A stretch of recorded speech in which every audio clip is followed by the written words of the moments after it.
After heated discussions in the Asgardian Council, the Asgardians often gathered peacefully for feasts. The blind but powerful Hödur usually sat next to the helpful Baldur. Odin, having drunk plenty of wine, climbed onto the watchtower Hlidskjalf. He looked over to Utgard and pondered the prophecies of the Norns. Since a great danger emanated from the giants, he wanted to find out if some were really as wise as he had heard.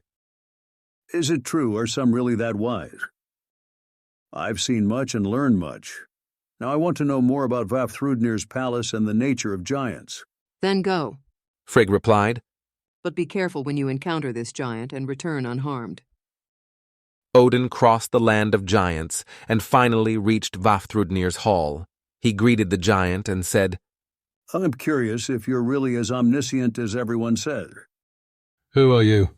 Asked Vafthrudnir. You won't leave my hall unless you prove you're wiser than me. I call myself Gangrad. I've traveled far, hungry for your wisdom and thirsty for your wine. Why stand at the door? Gangrad, come in, sit here, let's see who's wiser. Odin entered, sat down across from Vafthrudnir, and was about to reach for the wine on the table when Vafthrudnir immediately began to ask questions. Tell me, Gangrad, what's the name of the horse that brings day to people? Shining Mane is its name, and it shines over all worlds. We owe this horse to the gods who pull the day across the sky. And what's the name of the horse that brings night to humans and gods? Frostmane, foam comes from its mouth and dew covers the earth every morning. And where do day and night come from? Narfi the giant had a daughter named Night. She is wrapped in dark veils and as black as her ancestors. She chose an Asgardian named Spring for her third husband. Their son, blonde and beautiful like his father, is called Day. Tell me, Gangrad, who controls the sun and moon, which move over humans? Mundilfari is their father. He has a son and a daughter so bright and beautiful that he named the son Mani, meaning moon, and the daughter Sul, meaning Sun. Sul was married to a man named Gleam. Because of the arrogance in choosing such names, the gods were angry at Mundilfari. Since the children didn't want to give up their names, the gods put both of them in the sky. The Asgardians shaped the moon so that it sometimes appears thin like a needle and sometimes full like an apple, also serving as a measure of time. Horses named Early Vigil and Allswift now pull the chariot of the sun. The gods placed 2 cooling systems under the shoulder blades of the horses to cool their joints during rapid runs. And the sun shield iron chill protects the earth from the heat, otherwise mountains and seas would burn. Tell me, Gangrad, how did the moon spots come about? Mani guides the moon and has taken 2 children from the earth. He makes them walk behind the moon carrying 2 buckets on a pole over their shoulders. To us, that appears as moon spots. How wise you are, Gangrad. Come sit next to me. Let's bet our heads on who is wiser. Now you may ask. Odin finally grabbed the wine, drank a large cup, and sharpened his senses. Tell me, Vafthrudnir, how did the stars come about? Great sparks from Muspelheim were captured by the gods to illuminate heaven and earth, but the stars did not know where they belonged. The sun and moon didn't yet know their power and their courses. The gods fixed some sparks and let others roam freely. Thus, they gave the stars their places and paths also for counting years and days. And where did the first humans come from? Odin and his brothers found 2 tree trunks by the sea one day. They transformed these trunks into humans. Odin gave them breath and life. The second god gave them movement, and the third gave them a face, speech, hearing, and eyesight. They also gave them clothing and names. The trunk from which the man came was an ash and is called Ask. The trunk from which the woman came was an elm, called Embla. From them all humans originated.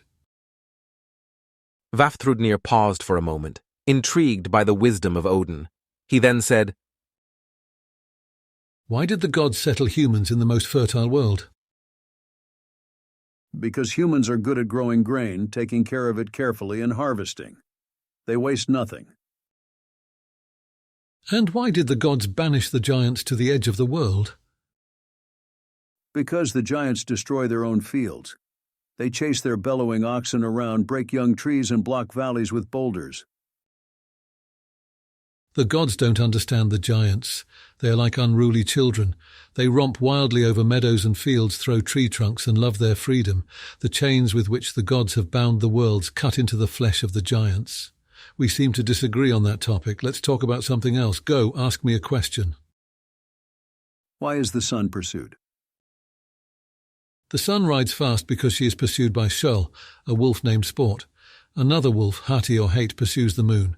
When these wolves reach the celestial bodies, an eclipse occurs. One day the sun and moon will no longer be able to escape. Where do Skull and Hati come from? Both are children of a giantess who lives in the Ironwood east of Midgard. There she gives birth to children in wolf form. The mightiest of this brood will be called Moondog and will devour the moon. The sky and the air will be sprayed with blood. Why do the wolves do this?